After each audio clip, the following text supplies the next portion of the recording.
going to make it difficult. It seems like Rich locks on to Basanti, which may or may not be his own fault when Basanti's the only real prize out there. But he just got leveled. Bounced right back up, though. Yeah, he did a nice job to hang on to the football. 1st and 10 for the Beacons. They're out to the 42-yard line, and they pretty much picked up here in the 3rd quarter where they left off in the 2nd quarter. They're moving the ball at will here, Dan. They really are. If I'm M.I.T, I would run a safety over to this side, take away Basanti, and say, beat us running the ball. Handoff, Romuto, left side. He's going to bang ahead for about 3. He'll get it up close to the 45. It'll be 2nd and 7 for the Beacons. Number 47, Nick Romuto with a run. Looks to be about a 3-yard gain. That'll bring up 2nd and about 8 for the Beacons. Again, UMass has the power running game. They may not have the power blocking up front, undersized line, but they have the backs. Although we saw Nakia Kaiser get to the outside several times towards the end of the 2nd half and show some nice speed to get to the outside. But unfortunately, he won't be here next year. No, he will not. Basanti in motion, and we have jumping on the line, number 55 for the Beacons, George Sierk. And again, they can't afford to do this. They're not. They can't overcome their penalties. A relatively flag-free game today, just a couple. 3 flags total. Yeah, Second and 14 not much. For the Beacons. But 2nd or 3rd procedure call against the Beacons today, and Dan, you're right. They can't be doing that. It's like giving a team extra outs in baseball. Can't do it. And if we're gonna throw the cliches around, as Parcells is always fond of saying, is you are what you are. Kaiser left side. Nice run. He'll be back up to the original line of scrimmage, and it'll bring up about a 3rd and 10. Again, running hard, but aside from the obvious passing situations, they're not gonna concede anything up front. They're gonna stack the line and make the Beacons grind it out. Because let's face it, the clock is in the favor of M.I.T. Even though it's only 7-0, we've had experience that the Beacons cannot score points quickly. No, not an explosive team. 3rd and 10 for the Beacons at their own 42-yard line as they're shifting around. Kaiser, Campo in a slot, Basante near side wide. Campo throws it down deep. He's going for Campo, and Campo within an arm's length of it. Number 26 for M.I.T, Brian Hoying, he of the other interception on the coverage. And again, they're asking the quarterback to throw across the field to receivers going downfield. Now, Nakia Kaiser went short, but he didn't do a good job of finding the hole. The other 2 receivers are streaking down the field. That's a tough throw. I don't know that Mike Ritchie has the arm to do that. I hate to cast doubts on his intentions, but he seemed to get happy feet and just hurl that ball up there. Laredo back to field the punt for M.I.T. Basante hits a good one. Laredo has it go through his hands, and he's cut down. Boy, that would have been big. Number 15 for the Beacons down there, Mike McLaughlin, playing his last game. As nice job taking the feet out from under Mr. Laredo. The Beacons need a fumble recovery. They need to make something happen on defense, whether it be an interception or strip the ball loose. But this is the area they really want to make something happen. Well, M.I.T. Not great field position as they're back at their 25, I would say. Yeah, this is the lovely end of the field. I would say 25. Yeah, kind of 30 right in front. Can't really see the yard markers from our spot here in the booth, makeshift booth. Number 7 for M.I.T. in motion. Jang Kim. Scordell gets it out to Kim, makes a nice grab, but is down immediately as he had to dive to make the catch. Not a good throw. That might be the first poor throw we've seen him throw today. Pickup of about 2. A 1-yard gain and a 2-yard gain on pass completions this afternoon. That's fine. He went about 2 yards downfield, drove his feet, stopped and turned. If the pass had been on the money, he might have been able to pick up 3 or 4 yards after the catch, but the pass was behind him. He had to dive backwards for it. I'm a little surprised they haven't gone back to the tight end, as he was open on a couple of plays, made a nice first down catch. Scordell runs the option, pitches it right side. A lot of room. Villavicencio And he's going to be corralled there and pushed back, but... Still looks like he had a first down. Yeah, he'll be up close as number 86 for the Beacons, Jose Cabrera. And that's the beauty of the option. It only takes the defense to fall asleep for a minute, and you can make something happen. That was probably the first time they haven't played the option well. There was no one on that side of the field in a lane to take away the pitch. Villavicencio did have enough for the first down, just barely. Say that again. Villavicencio. Told you I'd get it. Chills down my back. Once you got it, I got it. It's in there. It's in the vault. First and 10 for M.I.T. Beacons shift around defensively. If they throw the ball here, they're going to have trouble. Scodall, straight handoff up the middle. Maybe 4. What's happening is M.I.T.'s running the ball, and if you watch the safeties, they're starting to creep up and up and up. And if they slide someone out of the backfield, they're going to get a big play out of that. 6 for the Engineers. Brickell picks up 4 for the Engineers. Clock running, 8:50 here, third quarter. M.I.T. with a 7-0 lead. Seems like it's been that score all day, Dan. Yeah, unfortunately for Coach Castoni on the sideline, it seems that way too. Might seem that way all season, actually. Second and 6. Nice fake. Scodall tries to get outside, but he's brought down.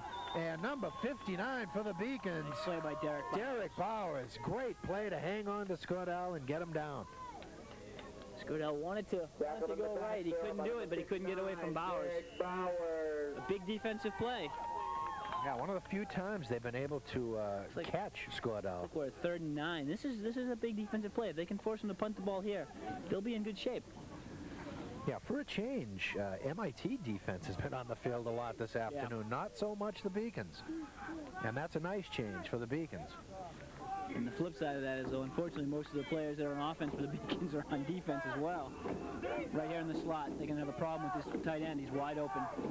And Scodall overthrows him as they tried to get it to number 86, Keith Batacci, and Scodall not quite the touch that he had in the first half. The Beacons catch a stroke of luck there because no one lined up on the tight end to cover him, and the safety wasn't. I don't even think the safety was aware that he was there. But the Beacons buckle down defensively and force M.I.T. into a punting situation. Number 6, Kevin Ferguson, back in deep punt formation for M.I.T. Basante back to field the punt, end over end. Basante will let it hit and watch it as 5 Engineers surround the ball. It'll be down at the UMass Boston 36-yard line where the Beacons will take over 1st and 10. And good field position for the Beacons, Dan. Good field position. Let's see if they can capitalize on the momentum. I wouldn't call the punting today effective. I'd call it ugly. Certainly not aesthetically pleasing. The punts have been low and bouncing, but they've done their job. There haven't been too many returns, which is not a bad thing. Yeah, it seems, I would say, for 90% of the time, the punt returners have been satisfied with just letting them bounce and die wherever they will. So Beacons have it, 1st and 10. They'll try to mount their initial scoring drive. There's a handoff. Kaiser, he tries to get around the left end. He's going to be met there by 60, and M.I.T. thinks there's a fumble, and let's see. Looks like the referee's blowing it. The coaches for M.I.T. seem to be a little excited. Yeah. And it looks like it is going to be a fumble as number 60, I think, stripped it. Brent Schreiber. And 3rd turnover of the afternoon for the Beacons, and couldn't come at a worse time, Dan. Kaiser was struggling to make some yardage, and I didn't even see the ball come out. I thought he went down. The referees huddled up. It took him a little bit of time to make that decision, and obviously it's not a popular decision. Yeah, fans not too happy with that call.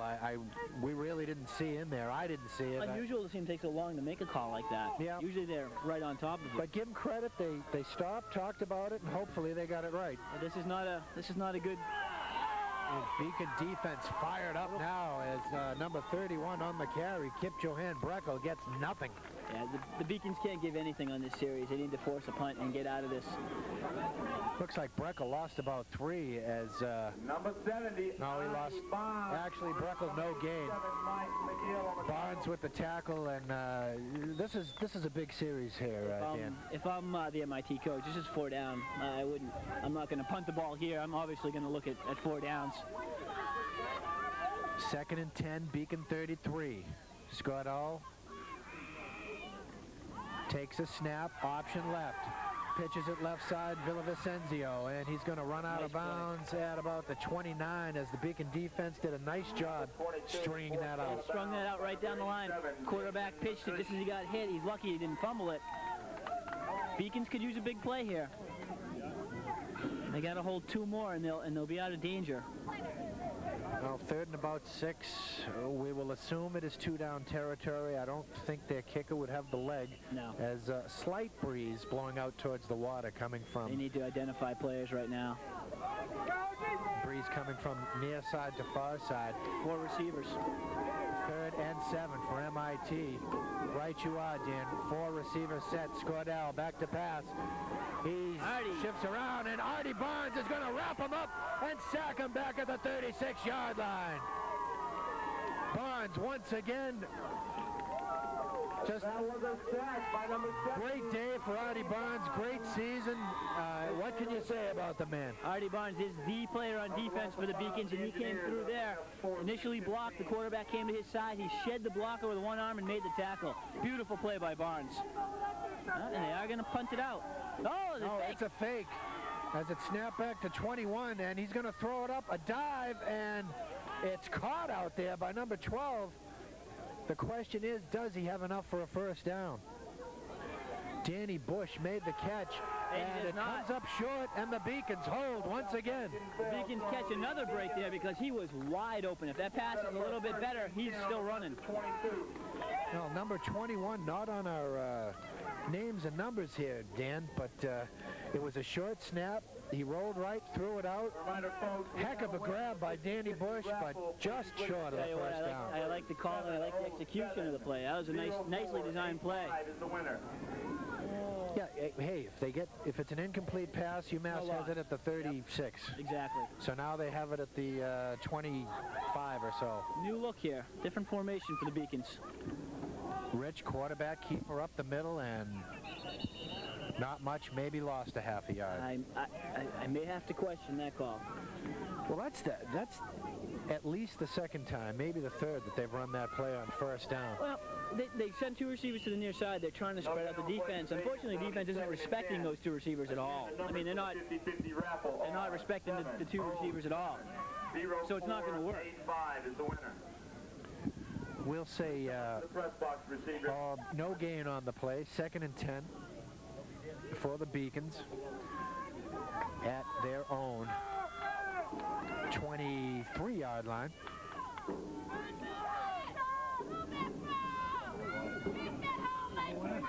Long count. Rich trying to draw them off, and we have flags. Let's see who's guilty.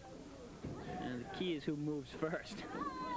Looks like the defense is holding steady and the Beacons are walking backwards. That's not a good sign. Yeah, dead ball, illegal procedure. The number for the 50-50 raffle. That'll push the Beacons back 5 yards. 4-8-5. Bring up a second and 15. Receive that green stuff. Yeah, some wise football coach said nothing kills momentum or enthusiasm like a silly penalty. Breeze picking up here at Clark Athletic Field. Flag blowing a little bit stronger now as we get along here in the afternoon. Once again, gorgeous day, perfect for football.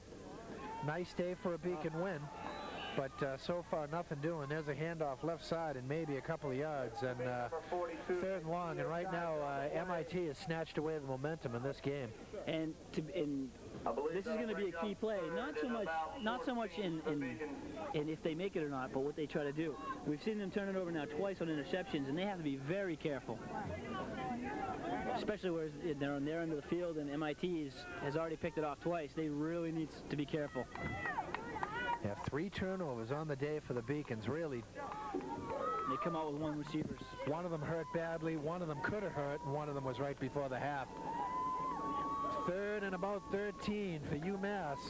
Rich takes the snap. He fades out. He's going to get it to Basante, and Basante's going to have it go in and out of his hands, hit him in a bad place, right on his numbers. Yeah, again, the usually sure-handed Basante, a very rare drop. Tough play. He wasn't going to have enough for the. He wasn't going to have enough for the first down, even if he had caught it, and there were players there to stop him. You don't see the Beacons go downfield too often. They don't have the speed to. They're an east-west, get it out to the flat kind of team. Basante bangs it out, end over end. Laredo takes the line drive at the 50.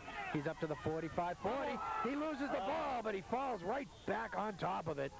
As almost a break that the Beacons needed, as Alvy Laredo worked it up the middle, returned it about 11 yards, fumbled it, but as luck would have it, it fell right at his feet and he just dropped on it. He had just worked himself up into a full sprint, and the ball went straight down and hit and kind of stuck, and he was able to jump right back on it. I'll say this much for Alvy Laredo. He's an adventure back there. He fumbled a punt earlier. The wheels going. Yeah, he's fun to watch. I say give him the ball every time. Maybe he'll fumble half of it. Who knows? Hey, 1st and 10 for M.I.T. Great field position. Great field position. As they start out at the Beacon 39. I would have the quarterback drop back and look to pick it apart.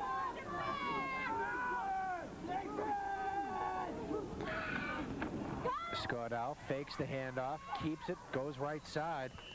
Not much, maybe 3-4 yards. Nice job. He dragged Frank Campo for those 4 yards. Nice job by Frank.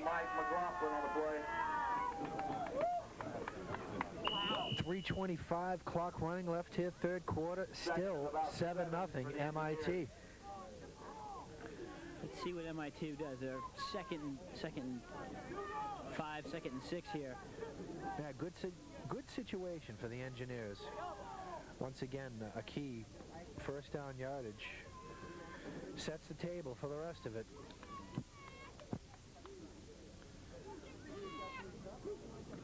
Two wide receivers, full house backfield. Scordell keeps, and he's going to have enough for a 1st down as he faked the handoff.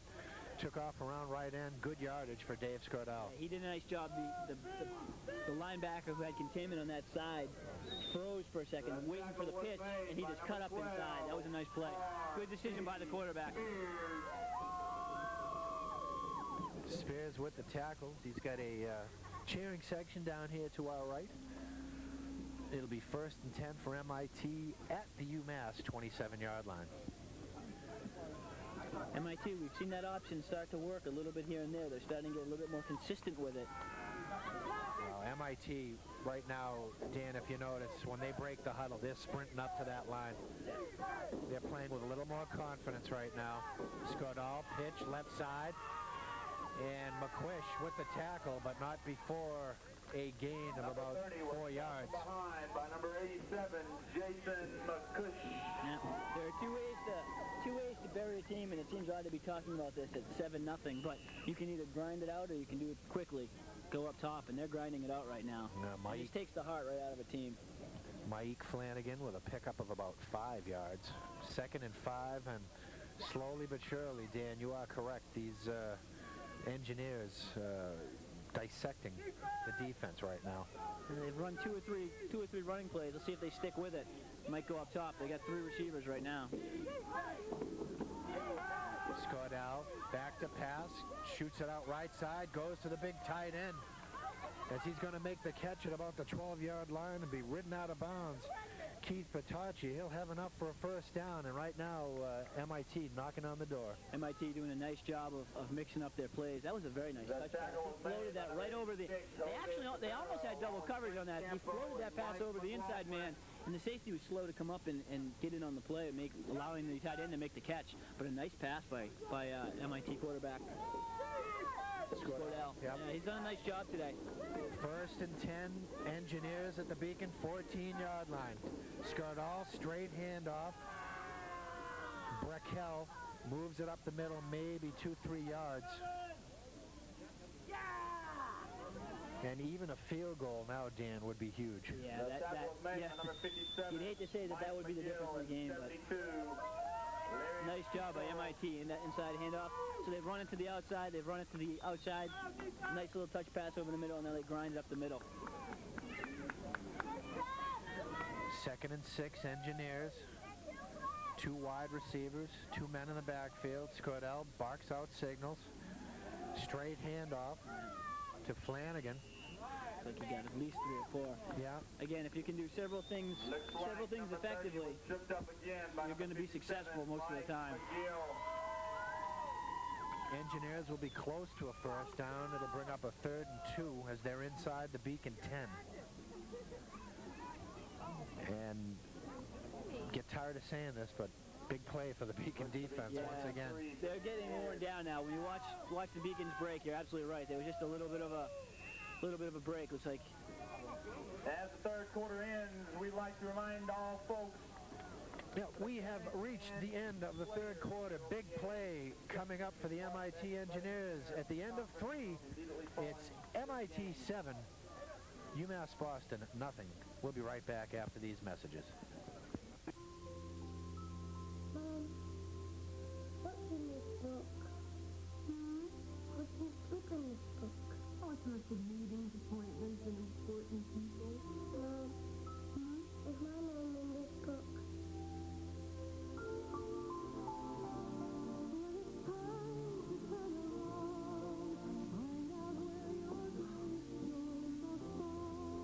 From the Church of Jesus Christ of Latter-day Saints.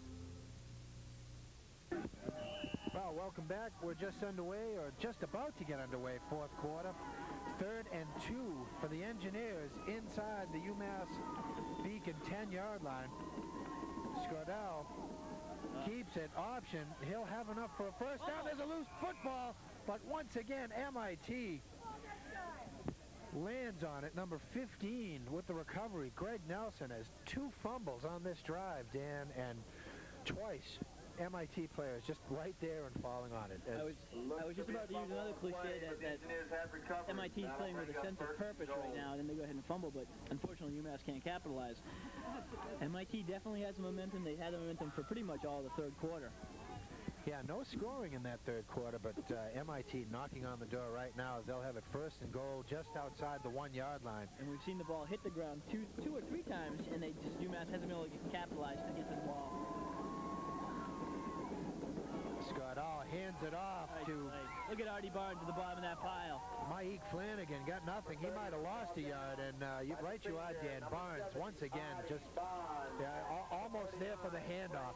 I'll be very curious. We don't have a stat sheet, but Artie's got to be close to 12 tackles today.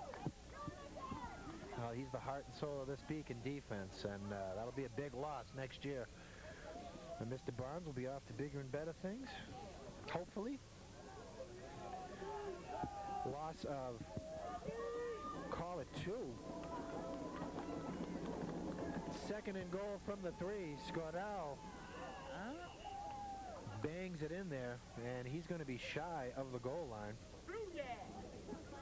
as the Beacons stack up the middle, and here we go, 3rd down once again. You bat an eye, and it's 3rd down.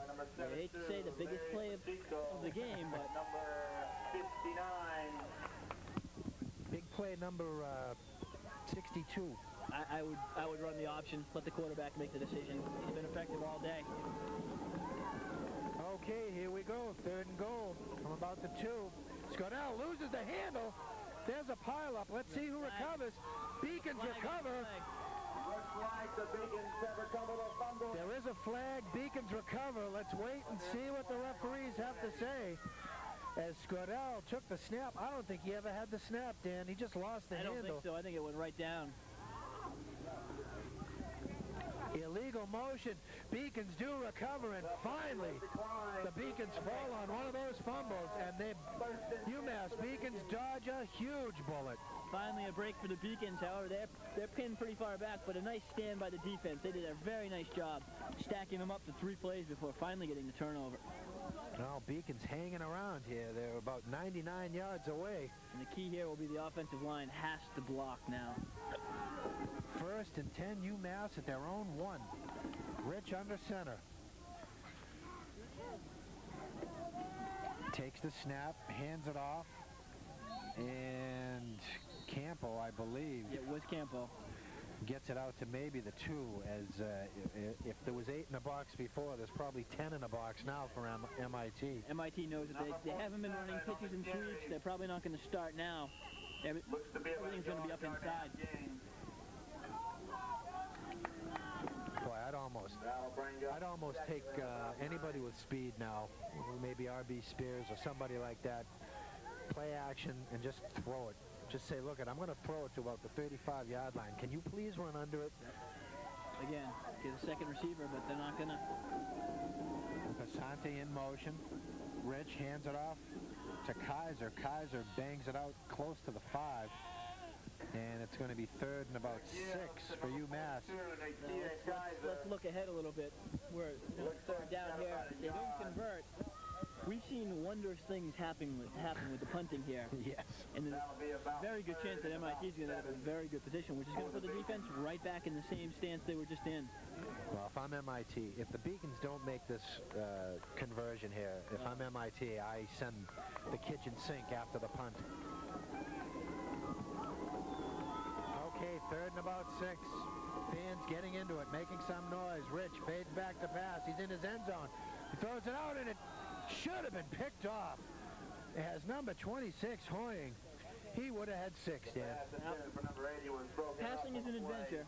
And when you go back to pass, there are 3 things that can happen, and 2 of them are bad. So. Now, Rich tried to get it to Spindler, but number 26 for MIT, Brian Hoying, man, oh man, did he read that?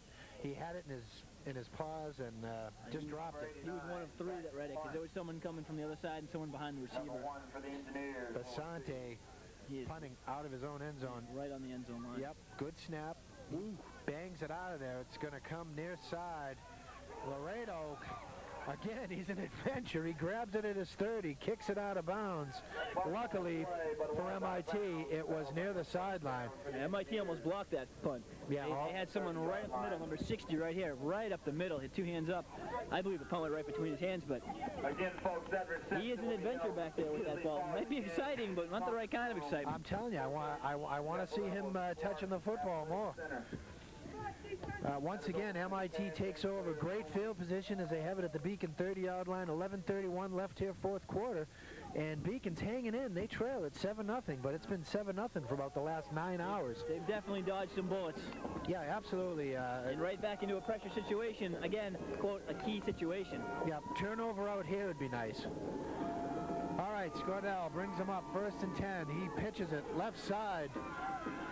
And to the end, trying to get around the left end. He gets good yardage, 7-8 yards as number 30, M.I.T. Flanagan, 5'10", 160 pounds, gets some good yardage, probably about 7 yards.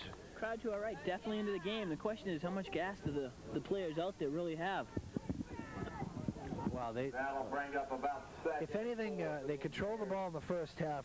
Defense has been on the field in the second half a lot more than it has been in the first half, as the offense really hasn't generated anything here.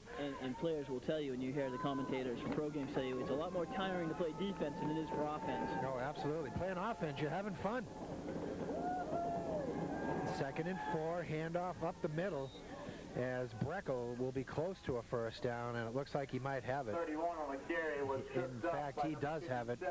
And MIT, once again, Dan, what was that word you used? Grinding it out. They're grinding it out. They're keeping the clock running. They didn't score in their last possession, but the clock never stopped.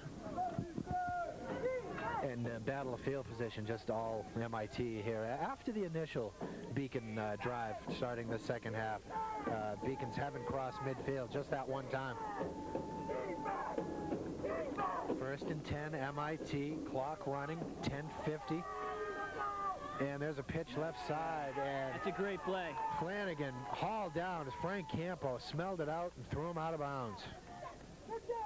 Again, another solid play by the defense. The linebacker's coming up to support. It's funny, MIT's gotten away from the option. We've seen it work a couple times to start the half, and they've gotten away from it now. They've gone strictly back to pitch outs.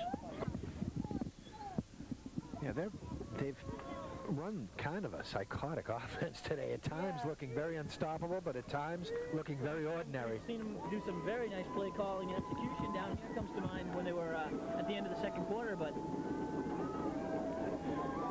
Kim in motion. Scordell, straight handoff.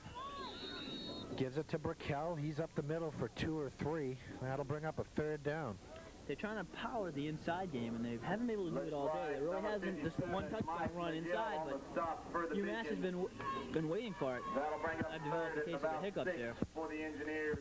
MIT, really, it appears that they've been justifiably so worried about winning the war as opposed to the little battles. They have won their share of battles, but you're right. They're just banging it up in there, banging it up in there, banging it up in there. And, you know, sometimes it's worked, but most of the time it hasn't.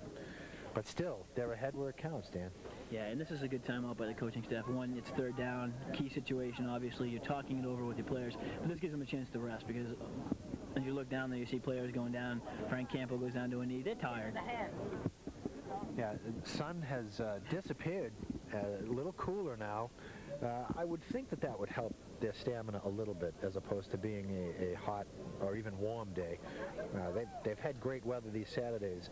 Most of them have been fairly comfortable, though, and if you're playing like the Beacons are with not a lot of manpower, the fact that it's been nice weather, I'm sure, has helped them through the course of the year. I've got to believe the Beacon players go home after these games and just crash. I can't picture too many of them out partying and doing all the fun things. They've got to be a tired bunch right now. Well, anyway, 10-20 left here, fourth quarter. MIT, big third down play, 3rd and 5 from the MIT 16-yard line. As Beacon's been dodging bullets all day. Let's see if they can do it again. This is a very big bullet right here.